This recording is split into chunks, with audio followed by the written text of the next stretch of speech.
Bienvenue dans ce nouvel épisode de Health Tech in Progress, le podcast qui fait tomber les barrières pour entreprendre dans la Health Tech. Je suis Mériadec Guignard, pharmacien entrepreneur, et je te propose de venir avec moi rencontrer les aventuriers qui font la santé de demain. À travers les échanges que j'aurai avec eux, tu découvriras des parcours, des histoires et des personnalités qui t'inspireront pour entreprendre dans la Health Tech. Et bien sûr, n'hésite pas à me laisser 5 étoiles ou partager cet épisode. C'est ce qui permet de faire grandir le podcast et de faire briller l'écosystème Health Tech. Chaussez les crampons, prenez les piolets et partons à la découverte de ceux qui feront la santé de demain.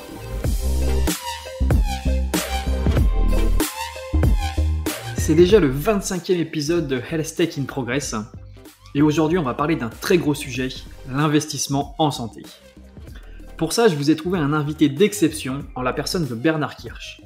Bernard est lui-même investisseur, mais c'est surtout le président de Angel Santé, le plus gros club de business angel santé en Europe. Tout va y passer. Sélection des dossiers, audit des startups, closing d'une levée de fonds, valorisation des startups health tech. Je vais m'arrêter là car c'est vraiment un épisode exceptionnel que vous offre Bernard. Et si vous aimez cet épisode, je vous encourage vraiment à le partager et mettre 5 étoiles au podcast. Très bonne écoute à vous. Donc bonjour Bernard, merci beaucoup d'avoir accepté mon invitation sur le podcast Health Tech in Progress. Donc aujourd'hui on va parler d'investissement en santé, de business angel en santé. Et donc déjà la première question, c'est toujours la question facile, la question classique. Est-ce que tu peux te présenter ton parcours ? Bonjour Mériadec, merci pour ton invitation. Donc Bernard Kirsch, j'ai un parcours en fait plutôt dans des grands groupes. J'ai fait toute ma carrière dans le domaine de l'aérien et puis dans le domaine des cosmétiques, toujours dans le domaine des technologies de l'information et je m'occupe plus particulièrement de data privacy actuellement. J'ai un double cursus d'ingénieur et d'école de management ensuite. Et je me suis intéressé il y a une quinzaine d'années, au-delà de cette activité dans les grands groupes, au domaine du private equity, au domaine de l'investissement. Et ça se passe toujours à travers de rencontres, d'événements. En ce qui me concerne, ce qui s'est passé, c'est que j'ai un ami qui était lui aussi salarié d'un grand groupe, qui a décidé de changer de vie quelque part et de reprendre une PME dans le domaine du nautisme à l'époque. Et il a fait le tour des amis pour compléter son tour de table. Et j'ai participé à son aventure et c'était la première fois que j'avais une aventure de type equity et c'était passionnant. Malheureusement, l'aventure s'est pas très bien terminée, mais en pleine crise financière. Mais c'était une expérience extrêmement enrichissante. Et puis ensuite, à travers des rencontres, des dîners en ville, je me suis de plus en plus intéressé à ce domaine. J'ai fait une formation complémentaire à HEC France Invest sur le domaine du private equity. Et puis je me suis lancé. Il y a une quinzaine d'années. J'ai investi dans des startups. J'ai progressivement focalisé mes thèses d'investissement dans plusieurs domaines, dont la santé, qui est mon domaine d'investissement essentiel. Je me suis vite aperçu que c'était un domaine qui nécessitait un travail plutôt collectif qu'individuel. Je suis rentré chez Angel Santé, j'en suis devenu administrateur il y a quelques années et j'en ai pris la présidence il y a bientôt 3 ans. Et qu'est-ce qui t'a motivé justement à prendre la présidence, à faire grandir ce bel écosystème ? Une question d'opportunité, en fait.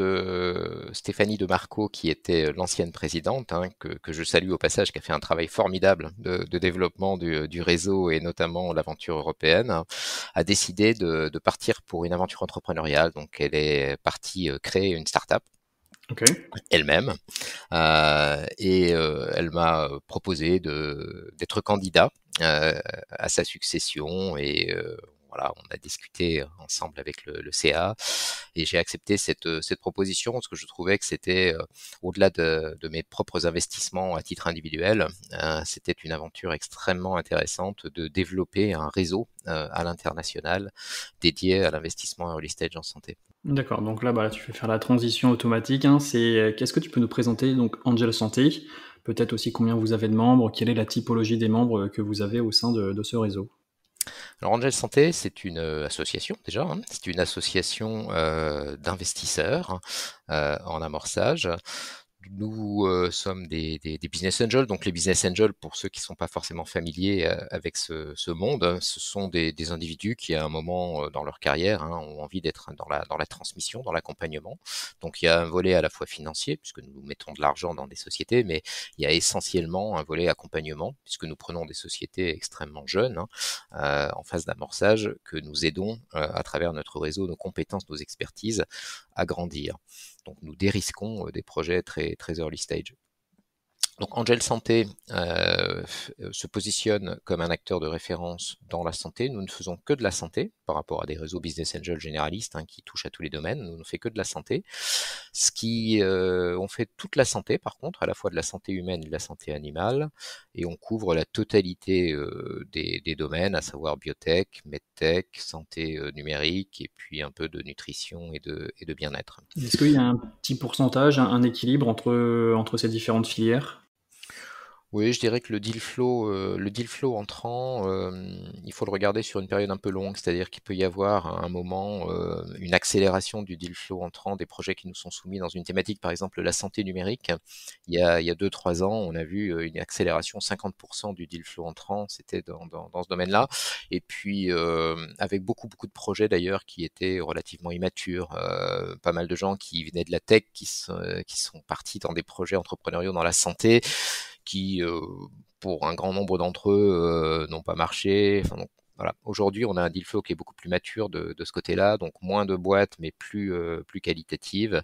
Et en même temps, on a davantage de biotech sur ces 12-18 derniers mois Même par en early rapport stage, à... ok, ça c'est quelque Voilà. chose qui m'étonne énormément, d'avoir des biotech comme ça en business angel, c'est hyper risqué en plus, hein. Oui, oui, c'est hyper risqué. Donc, parmi nos membres, il y a des amateurs, je dirais. Effectivement, ce sont la particularité de l'investissement en biotech, c'est que c'est particulièrement long, c'est particulièrement capitalistique, mais il y a parmi nos membres des profils qui sont extrêmement pointus sur ces problématiques et qui éclairent le reste du réseau. Donc, pour revenir sur le réseau, juste, on est 130 membres aujourd'hui, 130 membres experts du domaine de la santé, des praticiens de toute discipline, des industriels, enfin des gens qui ont eu des parcours dans le domaine des industries de la pharma, des pharma, de la santé plus généralement, mais aussi des généralistes, des hommes de tech, data, hommes et femmes de tech, data, et puis quelques financiers, juristes, etc. Voilà, donc 130 membres experts, nous sommes en plein développement, nous continuons à grandir, nous ne voulons pas devenir un réseau énorme, je dirais, en termes de membres. On veut garder ce positionnement d'expertise très vertical, très positionné santé, mais notre objectif, c'est cible, c'est d'être à 200 membres à peu près, ce qui serait un réseau pérenne. Et donc comment les membres font pour vous connaître? Ils vous contactent, ou ils arrivent aussi d'autres réseaux de BA et puis Voilà, donc nous-mêmes, on fait pas mal je dirais, d'interventions, comme celle avec toi aujourd'hui, pour nous faire connaître. Et on a pas mal de cooptation, c'est-à-dire qu'il y a beaucoup de bouche à oreille, c'est un petit milieu. Donc les gens se connaissent, on fait pas mal d'interventions de retour d'expérience pour attirer des nouveaux membres. Et on a, je dirais, des candidatures qui arrivent assez naturellement, qui nous permettent de grandir de l'ordre de 20% par an. C'est à peu près notre croissance ces dernières années. ok, parce que là on va parler justement de la sélection des dossiers, mais vous faites aussi la sélection des investisseurs, des business angels qui rejoignent votre réseau. Alors la sélection, je pense que le mot est un peu fort, c'est pas tout à fait le mot, mais par contre on a une procédure entre guillemets où les nouvelles candidatures sont examinées par le bureau. Ce qu'on regarde, enfin ce qu'on regarde, on est attentif à l'état d'esprit. Parce qu'encore une fois, dans notre rôle de business angel, on a une position vis-à-vis des startups qui allie, je dirais, bienveillance et en même temps exigence. Mais c'est important donc de pas être désaligné avec des nouveaux venus en termes d'attente. D'accord. Et cet état d'esprit, ces valeurs sont importantes pour nous. Oui, c'est vrai que j'ai échangé avec Éric Garnier, etc. Et on parlait beaucoup de la bienveillance du réseau. Et c'est vrai que c'était pas purement pécunier, c'est vraiment, il y a une forme aussi de bienveillance, de coaching, etc. Absolument. On y arrive à la question un peu fatidique. Combien de startups vous avez financé pour l'instant? Est-ce que tu as des statistiques sur les réussites, sorties, exits, etc.? Donc sur le deal flow entrant, nous avons 140 à 150 sociétés qui viennent nous voir tous les ans en France. On a un process de qualification qui se passe en 3 temps. La première étape, ce qu'on appelle la présélection, où le porteur de projet passe 1 heure avec un binôme, donc 2 profils complémentaires, qui font pitcher pendant 10 minutes le porteur de projet et ensuite 50 minutes de Q&A. À l'issue de cette première rencontre, il y a le comité de présélection qui se réunit et qui regarde si le projet est suffisamment mûr pour être présenté à nos membres investisseurs. En tout état de cause, on fait un feedback, qu'il soit positif ou négatif, à la startup avec des conseils sur ce qui est important, encore une fois, hein, la bienveillance, le conseil, en disant bah voilà, nous on pense que pour telle et telle raison, vous n'êtes pas encore tout à fait prêt à rencontrer nos investisseurs, on vous conseille de faire ça avant, de faire ci, etc. Donc première étape. Sur cette phase de présélection, on garde à peu près un dossier sur 2. D'accord, sur les 150 qui Voilà. rentrent chaque année. Et ensuite, les projets qui restent donc, sont présentés à nos investisseurs lors de réunions mensuelles, donc il y en a 1 ou 2 par mois. Maintenant, ça se passe sous forme virtuelle, en attendant de pouvoir se retrouver en physique, et on gardera sans doute les 2 modes. Là, ça se passe sous forme d'un pitch de 10 minutes de Q&A, et ensuite nous débriefons entre nous. Ce que l'on regarde à ce moment-là, c'est est-ce que parmi les investisseurs, parmi les membres du réseau, il y a des marques d'intérêt pour creuser le sujet, pour aller plus loin. C'est ce qu'on appelle la due diligence. On a à peu près 40 à 50% des dossiers qui sont présentés en plénière qui sont pris en due diligence. Ces dossiers sont ensuite, on parlera de due diligence plus tard, mais on regarde un certain nombre de points et ça se traduit au bout d'un process qui dure 6 à 8 semaines, soit par une recommandation d'investissement à nos membres, soit par une non-recommandation d'investissement à nos membres. Si la société, enfin si la due deal se termine par une reco d'investissement, à ce moment-là, la startup revient une dernière fois devant les investisseurs, devant nos membres, mais cette fois-ci, elle n'est pas seule. Elle est accompagnée par les membres du réseau qui ont instruit le dossier et qui expliquent aux autres membres les raisons pour lesquelles, selon eux, il s'agit d'un dossier à recommander en termes d'investissement. Voilà. Donc c'est un process qui dure 3 à 4 mois. Ah oui, quand même, oui, En en plus totalité. c'est bénévole. Alors c'est bénévole, oui, nous sommes tous bénévoles dans l'association, hein. Donc c'est un process qui dure 3 à 4 mois. Ce que on essaye de pas dépasser 3 à 4 mois, hein. On souhaite être vraiment réactif aussi par rapport à toutes les demandes qui nous arrivent. Et au final, on investit dans une dizaine de sociétés par an, donc par rapport aux 150. Donc c'est un process qui est assez sélectif, mais qui aujourd'hui Angel Santé, c'est presque un label, je dirais, dans la mesure où on commence à avoir une certaine assise entre guillemets dans l'écosystème early stage, et on fait beaucoup de syndication, c'est-à-dire qu'il y a beaucoup de réseaux généralistes qui regardent les dossiers que nous qualifions et qui potentiellement co-investissent avec nous, parfois aussi des family office, des fonds de plus en plus, hein. Nous sommes dans des tours avec des fonds d'investissement. Parfois, il y a du deal flow qui nous arrive également de la part d'autres réseaux qui n'ont pas forcément l'expertise ou les compétences pour qualifier un dossier santé et avec qui nous collaborons pour regarder cette qualification. Et est-ce que vous avez déjà des retours? Est-ce que vous avez déjà fait peut-être des exits? Est-ce qu'il y a déjà des startups tout simplement qui n'ont pas réussi? Est-ce que tu as déjà des stats par rapport à ça? Oui, sur les allez, 6-7 dernières années, nous avons investi dans 55 sociétés. Sur ces 55 sociétés, il y en a 4 qui n'ont pas réussi. Voilà, donc Oui, c'est très 4, faible. 4 qui n'ont pas réussi, effectivement, c'est pas beaucoup, c'est en deçà des standards, hein, que l'on peut trouver classiquement sur l'early stage. Je pense que c'est important là aussi de souligner la force du collectif et on se trompe, hein, bien sûr, mais le fait d'être à plusieurs avec des regards différents, des parcours différents, ça permet de dérisquer davantage un certain nombre de dossiers. Ensuite, sur les 55, je crois qu'on doit en être à 6 exits. Voilà, et le reste du portefeuille grandit De jour en tranquillement, jour. je dirais, au fil du temps. Au fil du temps, parce que je pense que c'est important de préciser pour ceux qui nous écoutent que un investissement en santé, c'est un investissement sur un cycle long. D'accord. Euh, Est-ce que là-dessus, justement, tu peux nous donner peut-être la différence qu'il y a sur les perspectives, les horizons futurs entre e-santé, medtech et biotech? je dirais que en moyenne, un investissement santé, ça dure, faut compter entre 5 et 10 ans. Voilà, donc c'est la perspective, donc il faut être patient. Il faut accompagner dans la durée, souvent sur plusieurs tours de financement, les startups. On voit tout de même que ce cycle se raccourcit sur de la santé numérique, hein. Il nous est arrivé de faire un exit là sur un cycle de moins de 2 ans sur une startup, donc mais ça reste assez exceptionnel. Les cycles sont plutôt, encore une fois, je dirais autour de 5-7 ans sur de la medtech, 5 à 10 ans sur de la biotech et sur allez, je dirais 3 à 5 ans sur de la santé digitale. Ok, bah super.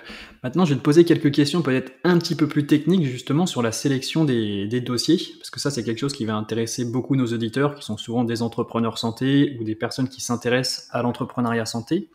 Et une première qui me vient, est-ce qu'il y a des business models privilégiés ou à privilégier en santé, des business models qui vont plus rassurer les investisseurs? Donc quand je parle de business model, je vais parler de business model B2C, B2B, B2B2C. Est-ce que là-dessus, vous regardez des choses qui vous plaisent plus, qui vous attirent plus?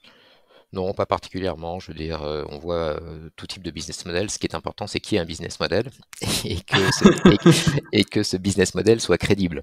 Voilà, donc c'est le plus important. Après, il n'y a pas un modèle plus privilégié par rapport à un autre. Mais je dirais la sélection des dossiers, je dirais ce qu'on regarde.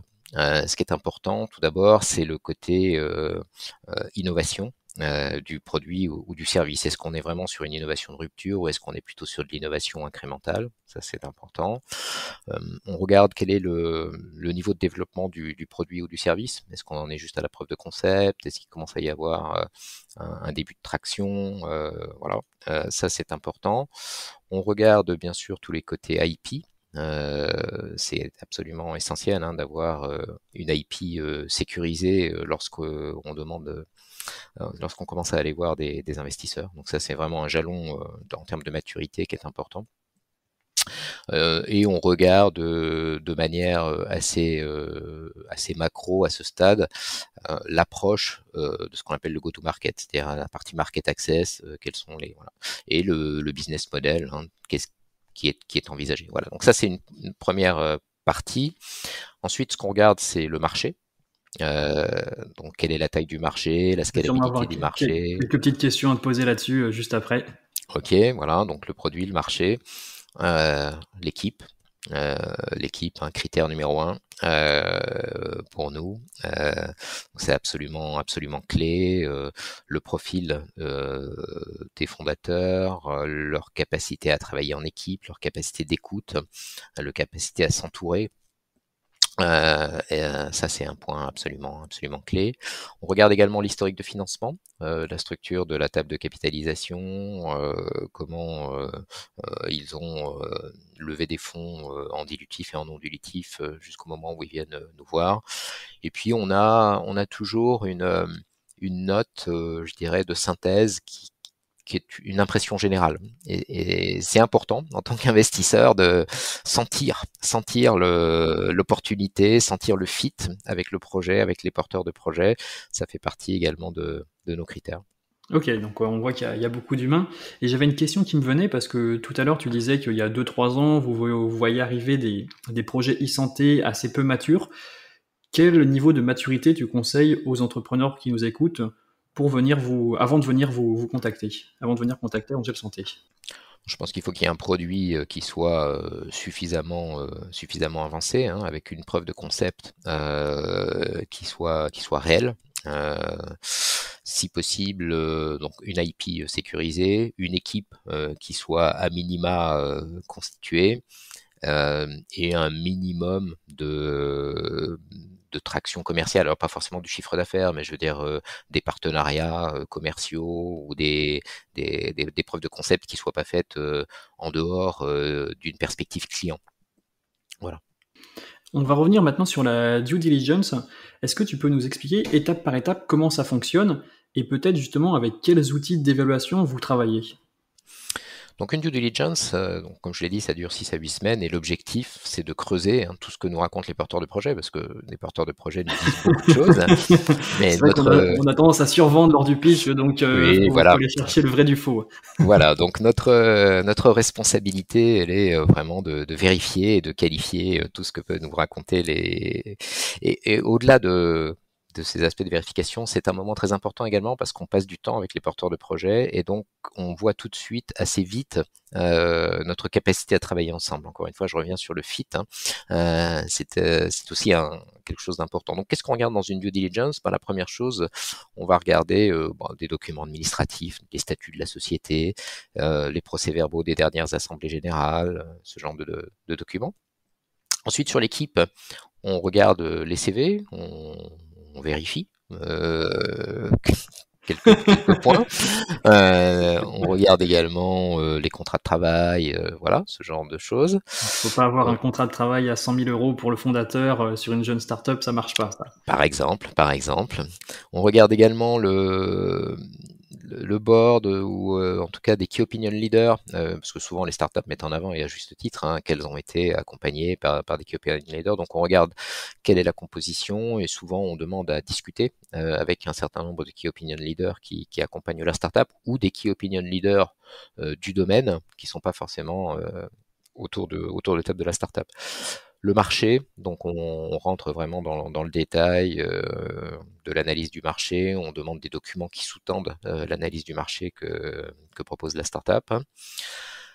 La partie techno également, donc la validation de la technologie, c'est-à-dire s'il y en a, quels sont les résultats précliniques, qu'on nous les partage, ou les résultats cliniques, les publications scientifiques, on demande à y avoir accès également s'il y en a. Du côté IP, on demande les brevets et on vérifie que ces brevets ont bien été déposés, qu'ils ont bien la couverture qui est annoncée. La compétition, donc on demande un benchmark assez détaillé de l'analyse de la compétition avec les sources d'informations, la stratégie de développement commercial, comme je l'ai dit. Le BP, on rentre vraiment dans le détail du BP parce qu'on voit souvent des croissances de chiffre d'affaires assez, très stratosphériques sur les 3-4 ans. Donc on essaye de matcher ça avec des KPI. Concrètement, ça veut dire combien d'hôpitaux, ça veut dire combien de clients. C'est vrai que le business plan, des fois on entend, je sais pas, quand on entend par exemple un Oussama Hamar qui dit que ça sert à rien, je sais pas ce que tu en penses du business plan. Parce que c'est vrai que quand tu l'écris, c'est vraiment de la projection pure et dure. On a tendance à survendre le projet. Donc, Moi, je dirais pas qu'un business plan, ça sert à rien, parce que ça sert à illustrer une stratégie que l'on cherche à valider. Par contre, ce qui est vrai, c'est que je crois que nous n'avons vu aucune startup qui a délivré un business plan conforme à ce qui nous a été vendu. Mais ça, c'est pas grave. Mais ce qui est important, c'est qu'il y ait une cohérence entre les chiffres qui nous sont montrés et puis des indicateurs plus quantitatifs qui sous-tendent ces chiffres. La dernière chose, ce qu'on regarde, c'est l'historique du financement, encore une fois, comme je l'ai dit. Est-ce qu'il y a déjà un pacte d'actionnaires ou pas? Si oui, on demande à le voir, on regarde les clauses qu'il y a dans ce pacte. Quelle est la structure de la table de capitalisation, ce genre de choses. Donc, tu vois, c'est quelque chose d'assez complet, d'assez large, et qui donne encore une fois l'occasion de passer du temps avec les porteurs de projets et de les connaître assez vite en fait. Donc cet audit, il est réalisé par un ou deux membres d'Angel Santé qui auraient manifesté leur intérêt lors de la première assemblée plénière. C'est ça. Alors généralement, on essaie de constituer une équipe de allez, 2, 3, 4 personnes, hein, parce qu'on se répartit le travail. Et au-delà de l'équipe qui instruit le dossier, on peut, sur tel ou tel sujet, demander une expertise particulière de quelqu'un qui n'est pas spécifiquement en train d'instruire le dossier, mais qui peut jeter un œil et puis qui peut éclairer. On s'appuie également sur la compétence et l'expertise de nos membres corporate associés. Donc c'est quelque chose dont j'ai pas parlé, mais au-delà de nos membres, nous avons également des partenaires qui sont d'abord des gens qui nous soutiennent au service de l'innovation santé, mais qui apportent aussi une expertise, une compétence pour aider à qualifier des dossiers un peu pointus. Donc dans le domaine de l'IP, je peux citer Icosa, hein, par exemple, qui est un expert de ce domaine et que nous pouvons ponctuellement consulter, pas sur tous les dossiers, mais sur certains dossiers pour apporter un éclairage si c'est nécessaire. D'accord. Je vais revenir sur un point qui m'intéresse particulièrement. Donc, tu as évoqué justement lors de la due diligence l'analyse du marché. Et ça, c'est quelque chose qui m'intrigue énormément parce que typiquement sur des startups santé, on parle de marchés qui n'existent peut-être pas forcément. Donc, sur quels éléments vous allez vous baser pour déterminer si un marché il est intéressant, porteur, pas porteur? Ça, c'est quelque chose qui m'intrigue énormément. Je pense que s'il n'y a pas de marché, généralement, l'innovation ou la startup aura du mal à trouver son débouché. Par contre, donc, ce que je veux dire, c'est que forcément, à l'origine, il est souhaitable qu'il y ait un besoin médical non adressé, et on peut espérer que adresser ce besoin médical correspond à un besoin de marché que l'on peut qualifier. Donc ça, c'est quelque chose d'assez important. Par contre, ce qui est vrai, et c'est quelque chose qu'on regarde, qui n'est pas forcément bloquant, mais il arrive que certains marchés aient besoin d'être éduqués. C'est-à-dire qu'il y a des marchés où on apporte une innovation de rupture et je dirais que le market access peut se faire de manière assez traditionnelle. Il y a des marchés où parfois il y a une phase d'éducation, une gestion du changement qui est très lourde, une phase d'éducation dont on tient compte.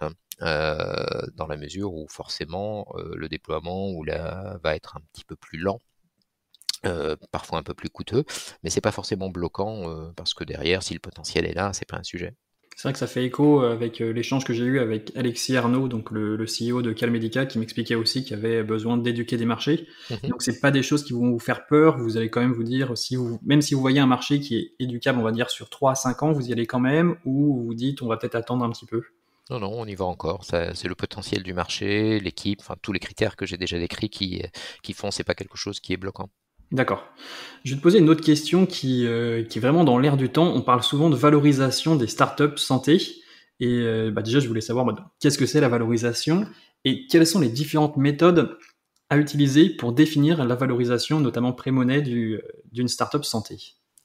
Vaste sujet, vaste Alors, je sujet ne vais pas et mentir, c'est parce que j'ai lu votre billet sur votre blog et du coup, ça m'a fait penser à cette question et j'avais envie de te la poser.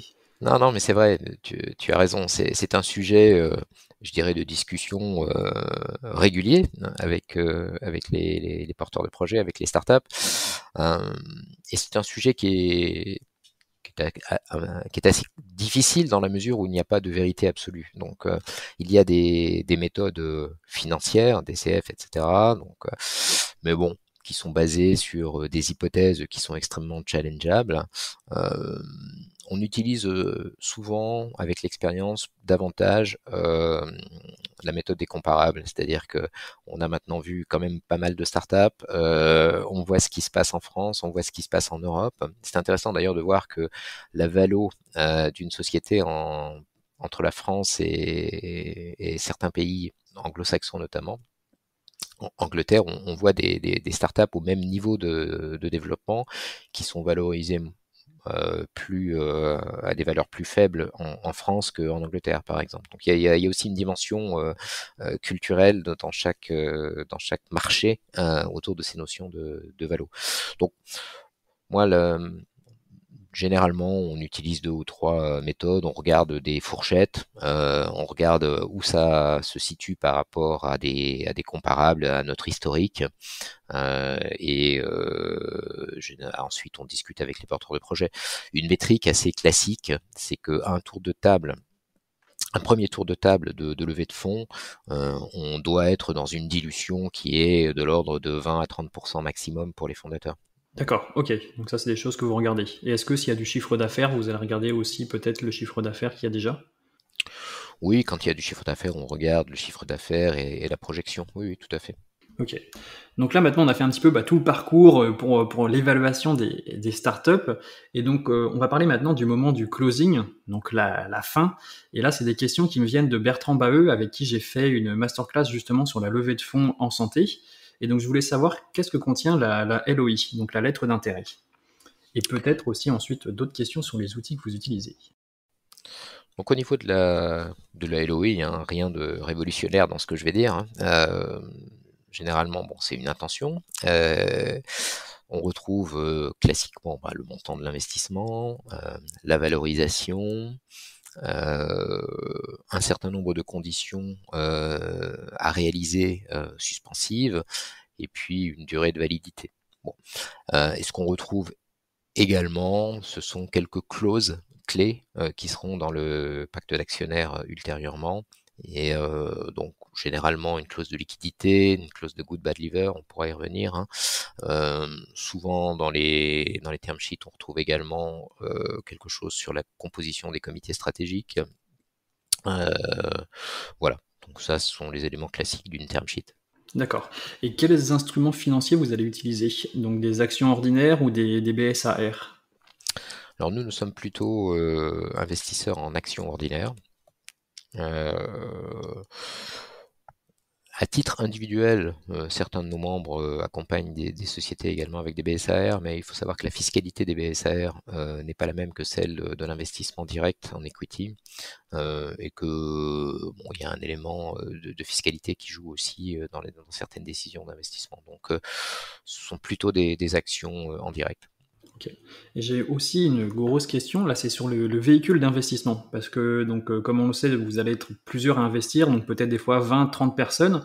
Donc est-ce que vous utilisez un véhicule d'investissement pour pas que la startup se retrouve directement avec 30 personnes au capital? Et est-ce qu'il y a une personne qui représente Angel Santé dans la startup? Alors, il y a une personne qui représente Angel Santé au board, au comité stratégique de la société. Parce que systématiquement, lorsque nous investissons dans une société, on demande à être présent au comité stratégique. Et même s'il y a 15, 20, 30 investisseurs d'Angel Santé individuels, il n'y a qu'un représentant au comité stratégique. Donc, un seul interlocuteur pour les startups. Par contre, on évite de monter des instruments, des sociétés, des véhicules, parce que ce sont des frais supplémentaires, une complexité de gestion, et puis dans notre culture, la participation en direct au capital, c'est aussi un moyen de factualiser la notion d'accompagnement, la notion d'engagement, la notion de présence. Voilà, on n'est pas dissous quelque part dans un véhicule anonyme. Donc, par contre, on adresse le point de gouvernance et qui est tout à fait légitime de la part des startups. On a individuellement la liste des investisseurs dans le pacte d'actionnaires, dans la table de capitalisation. Par contre, il y a un représentant donc unique au comité stratégique et un représentant qui fédère la totalité des investisseurs individuels dans les décisions sur lesquelles nous sommes amenés à nous prononcer. Est-ce que vous participez aussi à la création du SIB? Ça, c'est une grosse question qui revient souvent dans mes interviews, dans mes échanges avec les entrepreneurs santé et la constitution du SIB. Donc, est-ce que vous y participez, sachant qu'on est quand même assez tôt finalement en early stage? Oui, on incite les startups à le créer. C'est important à partir du moment où des investisseurs rentrent autour de table. C'est important d'avoir un comité stratégique, hein, avec des représentants des fondateurs. Il peut y avoir aussi des personnes qualifiées, externes, et puis des représentants des investisseurs. Donc c'est essentiel d'avoir ce lieu de débat, d'échange, hein.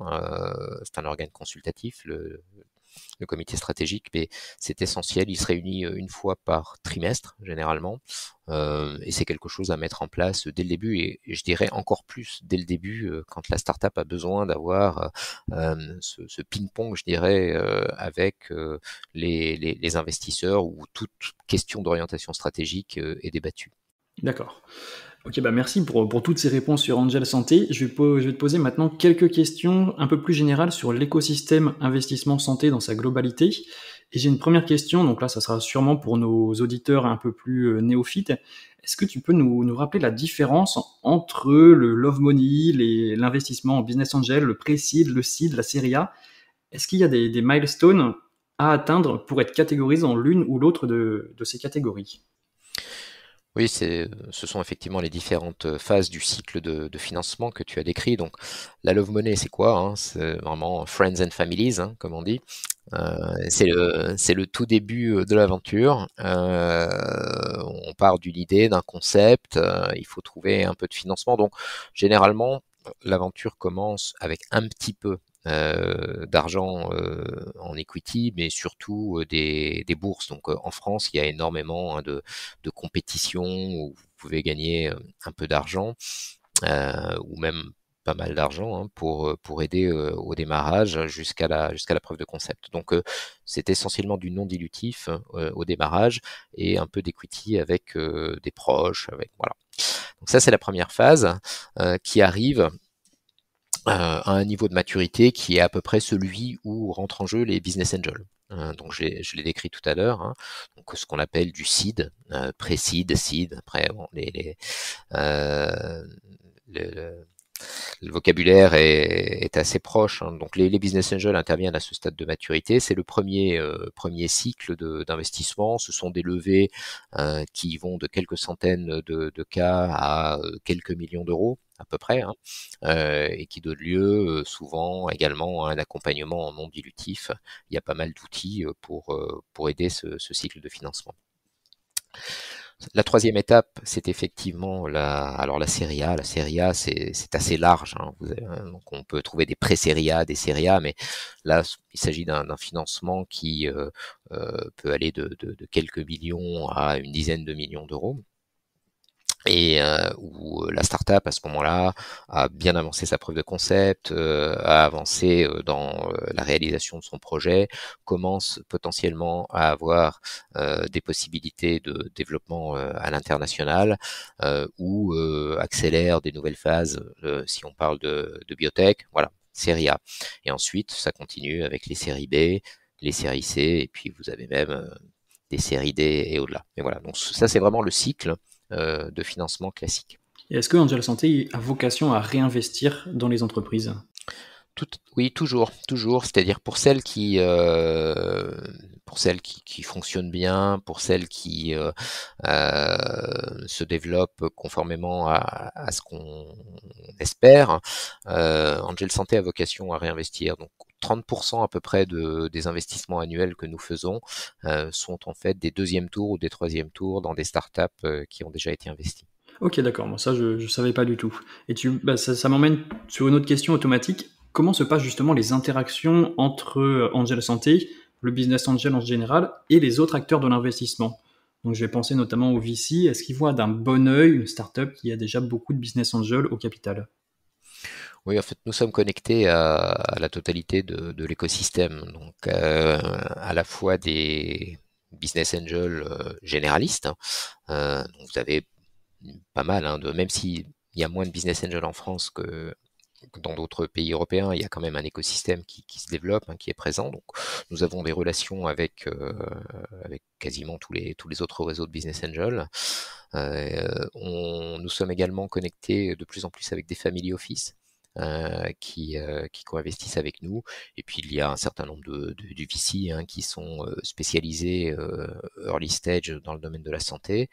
Les VC ont tendance à venir de plus en plus tôt d'ailleurs, hein, mais nous cohabitons avec eux régulièrement, notamment pour les sociétés sur lesquelles nous réinvestissons. C'est-à-dire qu'on peut faire un tour de seed plutôt business angel, et ensuite un deuxième tour dans lequel on cohabite avec des VC.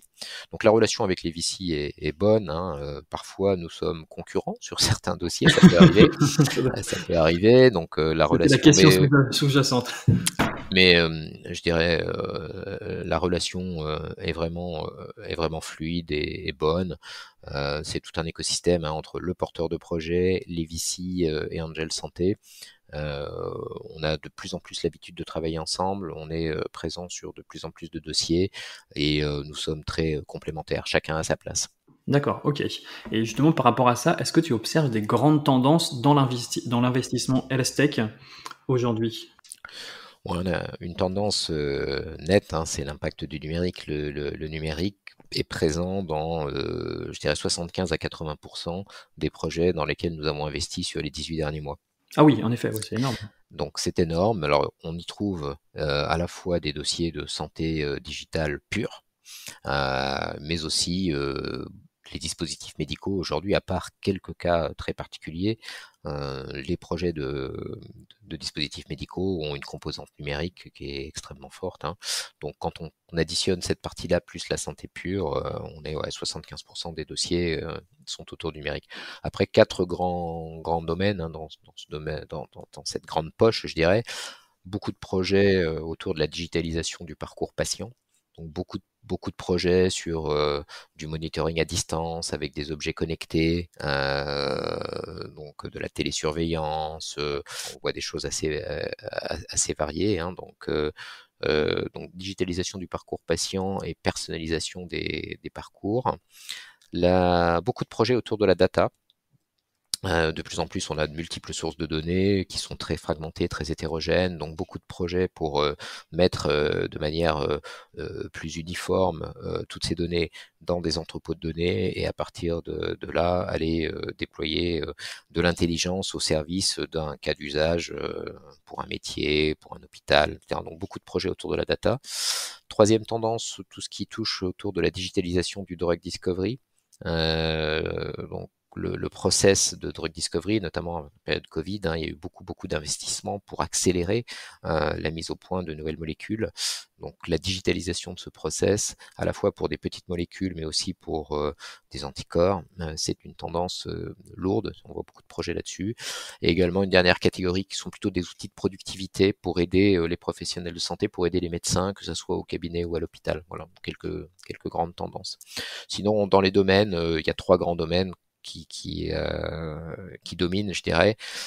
C'est la cardiologie, l'oncologie, bien sûr, et le domaine des neurosciences, sur lequel on voit de plus en plus de projets passer. J'en profite d'ailleurs pour dire un mot sur le projet d'accélérateur en santé mentale, hein, qui a été officialisé récemment. C'est hier justement, je crois qu'il y a Emmanuel C'est Macron qui ça. a fait une annonce hier justement, donc hier le 29 septembre pour ceux qui nous écoutent. Voilà, et en fait, nous sommes partenaires, hein, de ce projet. Nous D'accord, allons ok. apporter toute notre expertise au service de la santé mentale. Donc voilà, cardio, onco et neurosciences sont des grands domaines sur lesquels il y a beaucoup de projets. D'accord, ok. Maintenant, il me reste allez, 4 petites questions pour terminer. C'est des questions assez rapides. Et une dernière, donc la première de cette série de 4 questions, c'est la question des auditeurs. Et ça, je sais que c'est une question qui revient très régulièrement de la part des entrepreneurs santé. Comment construire le pitch deck parfait, justement pour aller pitcher devant des investisseurs, devant des business angels? Est-ce que tu as des astuces à nous donner pour performer dans cet exercice?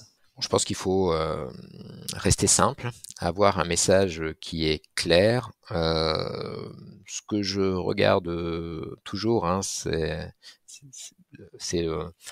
why, what, how. Donc d'abord c'est pourquoi, quel est l'objectif, hein, quel est le sens du projet qui est présenté, quelle est l'ambition, quel est le sens. Donc ça c'est première chose, il faut que ça soit très clair. Le deuxième, c'est par rapport à cette ambition, par rapport à cette quête de sens sur une thématique donnée, c'est qu'est-ce qu'on fait concrètement, hein, qu'est-ce que la startup propose en termes d'action pour faire ça, et le how, c'est comment y arriver, donc avec telle ressource, avec tel plan d'action, voilà. Donc il faut que ça soit assez fluide, je dirais, dans le descriptif. Bon, ensuite, moi je recommande toujours d'avoir des slides qui soient raisonnablement chargés, faciles à lire, et puis de l'entraînement à l'art oratoire aussi, c'est important. Quand on voit passer beaucoup de startups, on participe à beaucoup de jurys, donc on en voit beaucoup des pitchs. L'expérience montre que sur les 30 premières secondes, il y a une accroche qui se fait ou qui se fait pas. qui change tout dans la qualité de l'écoute de l'investisseur sur le reste du deck. Donc tu conseilles de toujours de contextualiser avec une petite histoire. Il y en a qui mettent un petit peu de storytelling au début. Est-ce que c'est quelque chose qui marche ou est-ce que c'est justement une technique un petit peu éculée? Non, je pense qu'il faut vraiment, encore une fois, donner un peu la mission. C'est quoi la mission? Ensuite, quand même expliquer quel est le problème qu'on adresse, comment on va le faire, etc. Donc oui, il faut un storytelling, mais dans le sens plutôt du déroulé des slides. Et encore une fois, pas des slides avec des kilomètres de texte super chargés. On décroche très vite comme ça. Ok. Et allez, encore 2 petites questions. Quelle est ton ambition finale avec Angel Santé? L'ambition finale avec Angel Santé, c'est vraiment de devenir le référent de l'investissement early stage santé en Europe. Donc j'en ai pas dit, on n'en a pas parlé, mais au-delà de nos activités françaises, nous sommes également présents au niveau européen pour des startups un petit peu plus matures qui ont été, je dirais, dérisquées en amorçage sur leur marché domestique. On qualifie des startups venant de tous les pays européens que nous mettons en relation avec des investisseurs early stage de 18 pays, 70 investisseurs avec lesquels nous travaillons, dans le cadre d'un programme qui s'appelle Investor Network avec EIT Health. Donc ce sont des choses très complémentaires de nos activités françaises. Donc ce que l'on souhaite, c'est vraiment être le référent pour la totalité de l'investissement amorçage en santé en Europe. Nous sommes d'ailleurs également les référents santé des 2 gros réseaux de business angels européens qui existent, qui s'appellent BAE et IBAN. Donc l'objectif, c'est vraiment de fédérer la totalité de l'écosystème early, à la fois en France, mais aussi en Europe. Et justement, comment, c'est une petite question que je rajoute, mais comment se positionne la France au niveau européen, au niveau des investissements en business angel? Je dirais la force de frappe des business angels en France est plus faible que dans d'autres pays. Donc pour moi, un des objectifs, je parlais de croissance au début de notre entretien, c'est 130 à 200 membres. Notre objectif est vraiment de continuer à grandir. C'est important d'ailleurs, vous pouvez, tous ceux que ça intéresse, suivre nos activités à la fois sur LinkedIn, vous abonner à notre newsletter pour vous rendre compte, et vous êtes les bienvenus pour venir écouter une séance de pitch de start-up. Je trouve que c'est toujours intéressant. Mais notre objectif, au-delà d'Angel Santé, est vraiment de continuer à développer l'écosystème Business Angel qui joue un rôle clé dans cette phase d'amorçage de l'innovation, quel que soit le domaine. Et ma dernière question, c'est la question totem du podcast. Donc j'ai remarqué qu'il y avait un petit peu un côté aventurier chez les entrepreneurs santé et chez tous ceux qui gravitent autour de l'écosystème santé, donc investisseurs, chargés de valorisation, chargé d'incubateurs, d'accélérateurs, etc. Et donc ma question, elle est très simple. Est-ce que tu as un aventurier préféré qui te stimule un petit peu tous les jours dans tes activités pour booster l'écosystème HealthTech? D'abord, ta remarque est très pertinente. C'est très vrai. Il y a vraiment un côté état d'esprit entrepreneurial dans chacun d'entre nous, dans chacun des business angels également qui accompagnent ces différents porteurs de projets. Donc, non, à titre personnel, j'ai 2 aventuriers que j'apprécie. J'ai toujours été admiratif de ce qu'a fait Marco Polo, XIIIe siècle, 25 ans de voyage sur les traces de la route de la soie. Je trouve que c'est fascinant. J'ai lu beaucoup de choses sur lui et sur ce qu'il a fait. Et puis plus récemment, je suis amateur du Grand Nord. Je trouve que c'est une zone qui est assez fascinante et j'apprécie particulièrement ce que fait Nicolas Vanier. Toutes ces expéditions en solo dans le Grand Nord, c'est quelque chose d'assez fantastique.